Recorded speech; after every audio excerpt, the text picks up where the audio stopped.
மக்களே, கோயம்புத்தூர்ல நேத்து கேவலமான ஒரு கொடுமையான சம்பவம் ஒண்ணு நடந்திருக்குங்க.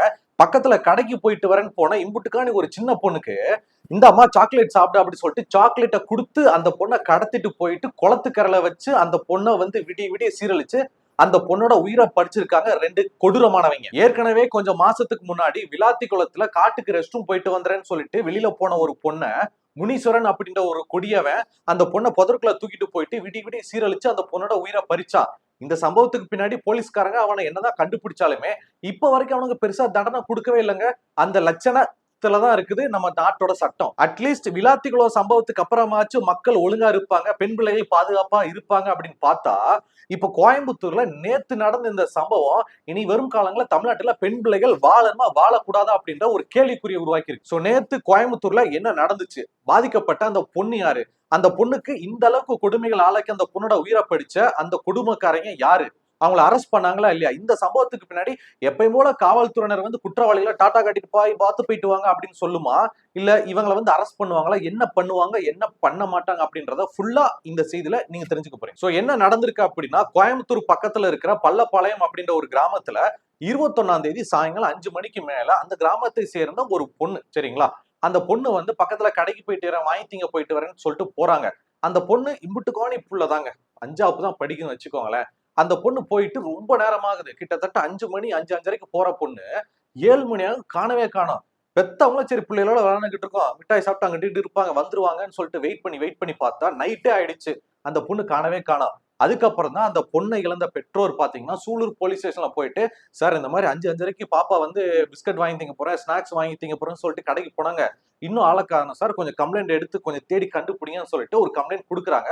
அதுக்கப்புறமா போலீஸ்காரங்க வந்து உடனே கண்டுபிடிக்கிறோம் அப்படின்னு சொல்லிட்டு ஆக்ஷன்ல இறங்குனாங்க. சோ போலீஸ்காரங்களும் பெத்தவங்களும் ஒவ்வொரு பக்கம் தேடிக்கிட்டு இருக்கும் போது மறுநாள் மதியத்துக்கு மேல பாத்தீங்க அப்படின்னா, அந்த பள்ளப்பாளையம் பக்கத்துல கண்ணம்பாளையம் சொல்லிட்டு ஒரு கிராமம் இருக்குதுங்க, அதாவது ஒரு 2 கிலோமீட்டர் தள்ளி அந்த கண்ணம்பாளையம் கிராமத்துல இருக்கக்கூடிய ஒரு குளக்கரை, குளத்து பக்கத்துல கல்லெல்லாம் போட்டு வச்சிருப்பாங்களா, அந்த குளக்கரை பக்கத்துல அந்த பொண்ணோட உடம்ப கண்டுபிடிச்சிருக்காங்க. அதுவும் எந்த நிலைமையில அப்படின்னா, யாரோ கல்ல வச்சு அந்த பொண்ணோட முகத்தை அடிச்சு உடைச்சு சிதைச்சிருக்காங்க.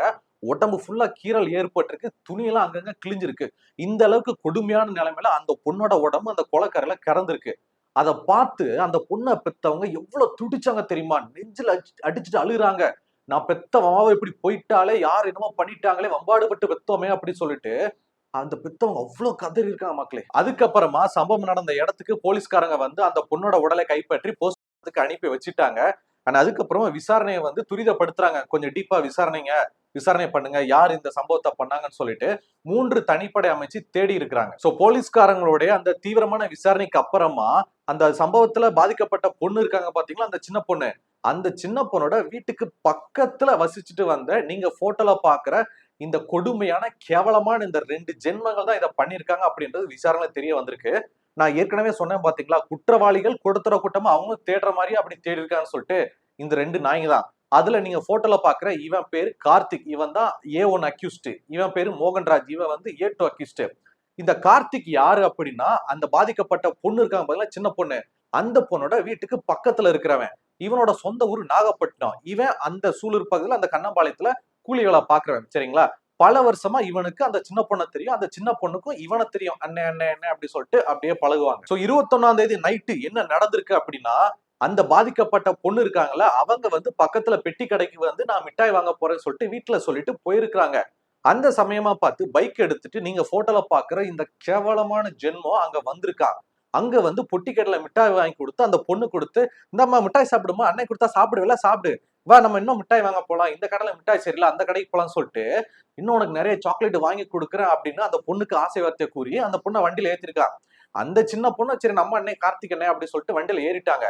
அதுக்கப்புறமா அந்த பொண்ணை பைக்ல கூட்டிட்டு நான் ஏற்கனவே சொன்ன மாதிரி அந்த ஊர்ல இருந்து 2 கிலோமீட்டர் தள்ளி இருக்கிற கண்ணம்பாளையம் குளக்கரை, அந்த பக்கத்துல காடு கரக்கமா புதரா இருக்குங்க, அங்க கூட்டிட்டு போயிருக்கான். இந்த கடத்தலுக்கு உதவி பண்ணது யாருன்னா, இந்த கார்த்திகோட ஃப்ரெண்டு பக்கத்துல நிக்குது பாத்தீங்களா, இந்த ஜந்து, கேவலமான ஒரு பிறவி, இந்த நாய் தான் உதவி பண்ணிருக்கு. இவனும் அதே ஊரை சேர்ந்தவன் தான். சோ இவங்க 2 பேருமே பிளான் பண்ணி அந்த சின்ன பொண்ணை பைக்ல கடத்திட்டு கூட்டு போயிட்டு அங்க குளக்கரையில காடு கம்மான் இருக்கு பாத்தீங்களா, அங்க வச்சு விட்டிய விட்டி அந்த பொண்ணை வந்து சீரழிச்சிருக்கிறாங்க. அது மட்டும் இல்லாம திமிரா உதறின அந்த பொண்ணோட முகத்துல பக்கத்துல இருந்த அந்த பாறாங்கல்ல வச்சு முகத்துல அட்டி அட்டி நடிச்சு அந்த முகத்தை வந்து செதைச்சிருக்காங்க. முகத்துல அவ்வளவு கீறல், உடம்புல அவ்வளவு கீறல். அப்பவே நீங்க யோசிச்சு பாருங்க, இவங்க 2 பேரும் எந்த அளவுக்கு மிருகத்தை விட கேவலமான ஒரு ஜென்மங்க அப்படி. பொதுவா நீங்களாகட்டும், நானாகட்டும், நம்ம வீட்டு பக்கத்துல ஏரியில ஒரு குட்டி குழந்தைங்க சின்ன சின்ன பிள்ளை விளையாடுறாங்கன்னா, ஓ கியூட்டா விளையாடுறாங்க, பாப்பா பார்த்து ஓரமா விளையாடுங்கன்னு சொல்லிட்டு அந்த பிள்ளைய மேல ஒரு பாசம், ஒரு தனி மரியாதை இருக்கும். அதுதான் நம்ம மனுஷ பயலுக, சரிங்களா? ஆனா அந்த சின்ன பிள்ளைங்க அத போய் கடத்திட்டு போயிட்டு 2 பேரும் சேர்ந்து சீரழிச்சிருக்காங்க அப்படின்னா, இவனுங்கலாம் ஒரு அப்பனுக்கு பொறந்தவங்களா நீங்க நினைக்கிறீங்க? இவங்களோட மென்டாலிட்டி, இவங்களோட அந்த பிஹேவியர், இவங்க கேரக்டர், இவங்க எந்த அளவுக்கு மனுஷங்கள விட கேவலமான மிருகங்கள்ன்றத நீங்க புரிஞ்சுக்கணும். சோ அந்த கொலைக்கரையில வச்சு அந்த பொண்ண எல்லா விதமாவும் சீரழிச்சு அந்த பொண்ணோட உயிரை பறிச்சதுக்கு அப்புறமா இவனுங்க எதுவுமே தெரியாத மாதிரி அந்த பொண்ணோட உடம்ப அந்த புதர் பக்கம் தூக்கிட்டு போயிட்டு போட்டுட்டு இவனுங்க எப்பயும் போல வேலைக்கு கிளம்பிட்டாங்க. அதுக்கப்புறமா தான் போலீஸ்காரங்களுக்கு அந்த பொண்ணோட பாதிக்கப்பட்ட பெற்றோர்கள் கம்ப்ளைண்ட் கொடுத்து தேடும் போது இந்த 2 நாய்களும் கூட்டத்தர கூட்டமா பாப்பா பாப்பா எங்கன்னா இருக்கீங்களான்னு சொல்லிட்டு அப்படியே தேடி இருக்கிறாங்க. சோ போலீஸ்காரங்களோட தீவிர விசாரணைக்கு அப்புறம் தான் இவங்களை கைது பண்ணிருக்காங்க. இவங்கதான்ற உண்மையும் வெளியில வந்திருக்கு. இவங்களை கைது பண்ணதுக்கு அப்புறமா அங்க சூலூர்ல என்ன நடந்திருக்கு அப்படின்னா, சொந்தக்காரங்கன்னு சொல்லிட்டு எல்லாருமே ரோட்ல இறங்கிட்டாங்க. இந்த மாதிரி நீங்க கைது பண்ணி கூட்டிட்டு போயிடுறீங்க, அவனுக்கு 2 வேளை பிரியாணி பொட்டலம் சொல்லிட்டு நல்லா வாங்கி கொடுத்து அவனை நீங்க வந்து கோர்ட்டுக்கு அனுப்புறீங்க, அவன் அங்க பகுமானமா போயிட்டு ஜாமீன்ல வெளியே வந்துடுறான், அப்படியே சுத்திக்கிட்டு இருக்கு, அவனுக்கு பெரிய தண்டனை கிடைக்க மாட்டேங்குது, அரசாங்கத்தை நாங்க நம்ப முடியாது, அவனுக்கு எங்க கிட்ட ஒப்படைங்க, நாங்களும் வெள்ளு வெளுன்னு வெளுத்த கதையை முடிக்கிறோம், இல்லையா அவனை ஓட விட்டு நீங்க என்ன பண்ணுங்க, நீங்களும் கதையை முடிக்க மாட்டீங்க, எங்கிட்டையும் கொடுக்க மாட்டீங்க, அவனை வந்து பகுமானமா ஜெயிலுக்குள்ள போட்டு பாவலா காட்டுறீங்களா, போனது எங்க அவ வீட்டு பொண்ணுமா அப்படின்னு சொல்லிட்டு பெத்தவங்க சொந்தக்காரங்க எல்லாம் சேர்ந்து ரோட்ல போராடுறாங்க. அந்த காட்சி தான் நீங்க பாத்துட்டு இருக்கீங்க. சோ இதனால அங்க மிகப்பெரிய பாதிப்பு, போக்குவரத்து பாதிப்பு ஏற்பட்டிருக்கு. அதை சரி பண்ணணும், அந்த பொதுமக்கள் கிட்ட வந்து இந்த மாதிரி கலைஞ்சு போக சொல்லி சூலூர் எம்எல்ஏ, டிவிகே எம்எல்ஏ அவங்க வந்திருக்காங்க. அது மட்டும் இல்லாம ஐஜி ரம்யா மேடம் அவங்களும் வந்திருக்காங்க. சோ 2 பேருமே பாதிக்கப்பட்ட அந்த குடும்பத்தினர்கிட்ட பேசுறாங்க. உங்க நிலைமை எனக்கு புரியுதுங்க, பாதிக்கப்பட்டவனை நாங்க அரெஸ்ட் பண்ணிட்டோம், அவனுக்கு தக்க தண்டனை வாங்கி கொடுப்போம், அரசாங்கத்தை நம்புங்க, நீதித்துறை வாங்கி கொடுங்க, அவனுக்கு தண்டனை உறுதி அப்படின்ன மாதிரி அப்படியே தேனு ஒழுகுற மாதிரி பேசியிருக்காங்க. கொஞ்சம் யோசிச்சு பாருங்களேன், தமிழ்நாட்டை பொறுத்த வரைக்கும் இத்தனை வருட காலமாக எவ்வளவு சம்பவம் நடந்திருக்கு, எவ்வளவு பெண் பிள்ளைகளை சீரழிச்சிருக்காங்க, எல்லாருக்கும் தண்டனை கிடைக்குதா? ஒருத்தருங்க கிடைக்கல. போறானுங்க, ஐயோ நாங்க தான் பண்ணனு ஒத்துக்கிறாங்க. ஜட்ஜ் என்ன பண்றாரு, உனக்கு ஜாமீன், போ 15 நாள்ல ரிமாண்ட், ஜாமீன், வெளில போ, டெய்லி கையெழுத்து போடுன்னு சொல்லிட்டு இப்படி திறந்த வீட்டுக்குள்ள நாய் நுழையிற மாதிரி எல்லாரும் நீ வெளில பத்தி விட்ட அப்படின்னா அவன் திரும்ப திரும்ப அந்த தப்ப பண்ணிக்கிட்டே தான் இருப்பான். அப்போ அவனுக்கு கடுமையான தண்டனைகள் மக்கள் முன்னாடி கொடுத்தா மட்டும்தான் இனி வரும் காலங்கள்ல பெண் பிள்ளைகளை சீரழிக்க நினைக்கிறவன் திருந்துவான். கரெக்டா இல்லையா? அதை விட்டுட்டு பாதிக்கப்பட்டவங்களை போய் சமாதானப்படுத்துறாங்க ஐஜி ரம்யா மேடமும் சூலூர் டிவிகே எம்எல்ஏவும். ஐயா, நம்ம நாட்டோட சட்டத்தை பத்தி நீங்க நல்லா புரிஞ்சுக்கோங்க. தவறுகள் பண்ற ஒவ்வொருத்த மேலேயும் 10 15 கேஸ், 48 கேஸ், 58 கேஸ் சொல்லிட்டு அவன் சரித்திர பதிவேடு குற்றவாளியா வந்துகிட்டு இருக்காங்க. ஊருக்குள்ள எவனை பார்த்தாலும் நான் என் மேல 10 கேஸ் இருக்கு, இவன் மேல 40 கேஸ் இருக்கியா அப்படி சொல்லிட்டு தெம்பா திறவட்டா சொல்றாங்க. இதுக்கெல்லாம் என்ன காரணம்? அவங்களுக்கு ஒழுங்கா தண்டனை கொடுக்க மாட்டேங்கிறாங்க. சட்டத்துல இருக்கிற ஓட்டைகளை பயன்படுத்தி காசு கலையிற ஒரு சில வக்கீல வச்சுக்கிட்டு ஜாமீன்ல வந்துடுறாங்க. ஜாமீன்ல வந்து என்ன பண்ணுவாங்க, டெய்லி அப்படியே கையெழுத்து போறது. ஐயா நீ கையெழுத்து போட வரலாட்டி கூட பரவாயில்ல, அங்க உனக்கா கையெழுத்து போடுறதுக்கு காசு கொடுத்து ஆளை செட் பண்ணி விட்டுருவாங்க. சோ நம்ம நாட்டுப்படி, நம்ம நாட்டோட சட்டப்படி நீங்க எவ்வளவு தப்புகள் வேணாலும் பண்ணலாம், எவன் வீட்டு பிள்ளைகளை வேணாலும் சீரழிக்கலாம், சட்டம் உங்களுக்கு வந்து ஜாமீன் வழங்கணும், நீங்க திருந்திடணும், மனசார திருந்தணும், சரியா அப்படி சொல்லிட்டு அப்படி கொஞ்சிக்கிட்டு இருப்பாங்க. எமிரேட்ஸ்ல போய் பாருங்க, துபாயில போய் பாருங்க, எவனாச்சும் என்ன தப்பு பண்ண வச்சுங்களேன், நிக்க வச்சு புடிச்சு குஞ்சு பண்ணி அப்படியே கட் பண்ணி விட்டுருவாங்க, போட்டு ஏத்திடுவாங்க, சுருக்கா முடிச்ச போட்டு ஏத்திடுவாங்க. அந்த மாதிரி அங்க எமிரேட்ஸ் கண்ட்ரி பக்கம் கடுமையான தண்டனைகள் கொடுக்க போய் தான் நடுராத்திரி 12 மணிக்கு கூட பெண் பிள்ளைகள் தைரியமா போறாங்க, கழுத்து முழுக்க நகை நட்டை போட்டு தாராளமா சுத்துறாங்க. அந்த சட்டம் இங்கே வர மாட்டேங்குது. யாருக்காக இந்த சட்டம் இருக்குது? எந்த குற்றவாளியை காப்பாத்துறதுக்கா நீங்க எழுதி வச்சிருக்கீங்க? சட்டத்தை மாத்தலாம்ல, ஏன் மாத்த மாட்டேங்கிறீங்க அப்படின்னு சொல்லிட்டு ஏகப்பட்ட கேள்விகளை அந்த பொண்ணை இழந்த பெற்றோர்கள் அரசாங்கத்தை பார்த்து கேட்கிறாங்க. கோயம்புத்தூர்ல நடந்த அந்த கொடுமையான சம்பவத்துக்கு அப்புறமா இவங்க 2 பேர்த்த அரெஸ்ட் பண்ணாங்களே, இவங்களுக்கு என்ன நடக்கும் அப்படின்றத நான் சொல்லட்டுமா? ஏடிஎம்கே இருந்தாலும், டிஎம்கே இருந்தாலும், டிவிகே இருந்தாலுமே இந்திய அரசியலமைப்பு சட்டம் லான்னு ஒண்ணு இருக்கு பாத்தீங்களா, அதை யாராலையும் மாத்த முடியாது. அதை மாத்தனா வடக்கு அங்கதான் மாத்தி ஆகணும். சோ தமிழ்நாட்டுல இருக்கக்கூடிய சிஎம் ஆகட்டும், மத்த மினிஸ்டர்ஸ் ஆகட்டும், அவங்க ஒண்ணும் பண்ண முடியாது. சோ இவங்க 2 பேருக்கும் என்ன கிடைக்கும் அப்படின்றத தீர்க்கதரிசியா நான் இப்ப சொல்றேன் பாருங்க. 2 பேரும் அரெஸ்ட் பண்ணிட்டாங்களா, நேரா கோர்ட்ல போய் ப்ரொடியூஸ் பண்ணுவாங்க. இவங்களை வந்து 27ஆம் தேதி வரைக்கும் ஜாமீன் காவல்ல வைக்கணும்னு சொல்லிட்டு விசாரணை உத்தரவிட்டு இருக்காங்க.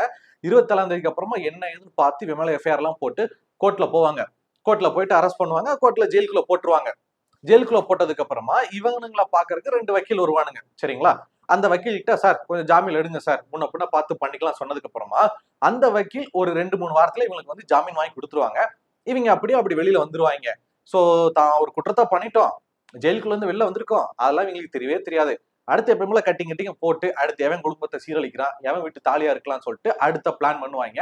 இதுதான் நடக்கும். ஆனா போன உசுறு யாரோடது? பொதுமக்களோடது.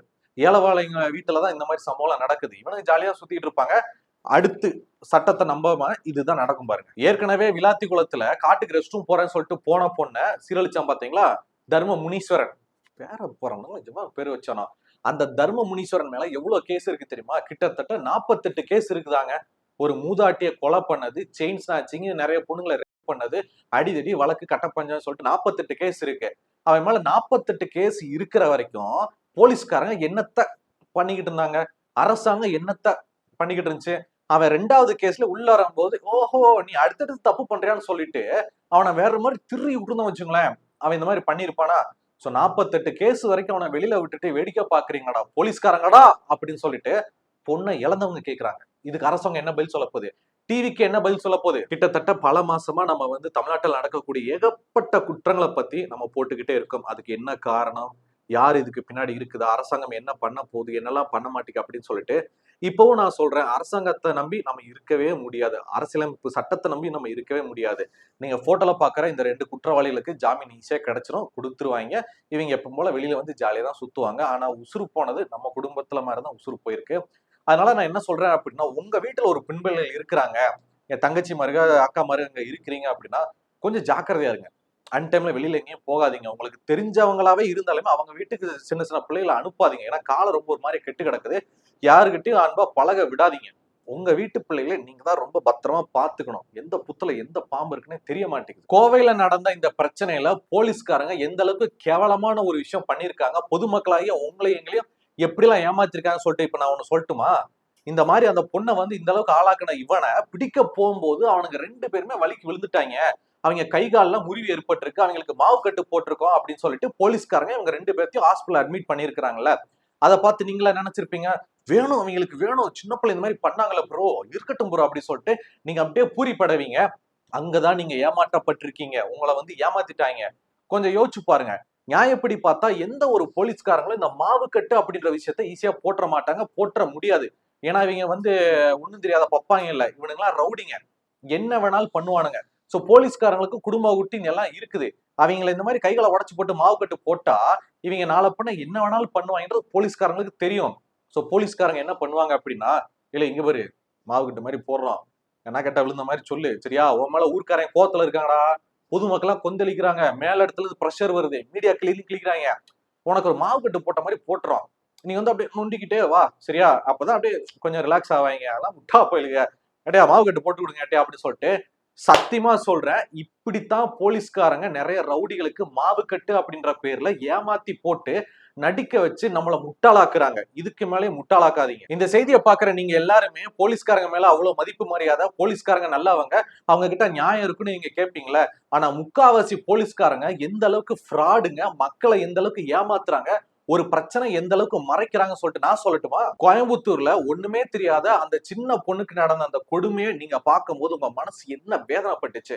உங்க வீட்டுல இந்த மாதிரி சின்ன சின்ன பெண் பிள்ளைகள்லாம் இருப்பாங்கல்ல, அந்த மாதிரி பெண் பிள்ளைகளை வச்சிருக்கிற நீங்க சொல்லுங்க, இவங்க 2 பேரை உங்க கையில விட்டாச்சு, தண்டனை கொடுங்க அப்படின்னா நீங்க என்ன தண்டனைகள் கொடுப்பீங்க அப்படின்ற உங்களுடைய கருத்துக்களையும், புது அரசாங்கம் மாறிடுச்சு அப்படின்னா பெண் பிள்ளைகளுக்கு பாதுகாப்பு 100% உறுதி செய்வோம்னு சொல்லியிருக்கிறாங்க. அதுக்கு அவங்க என்னெல்லாம் ஆக்ஷன் எடுக்க போறாங்க அப்படின்ற உங்களுடைய எல்லா கருத்துக்களையுமே பாலாவகையன் கூட சேர்ந்து கீழே கமெண்ட்ல தெரியப்படுத்துங்க.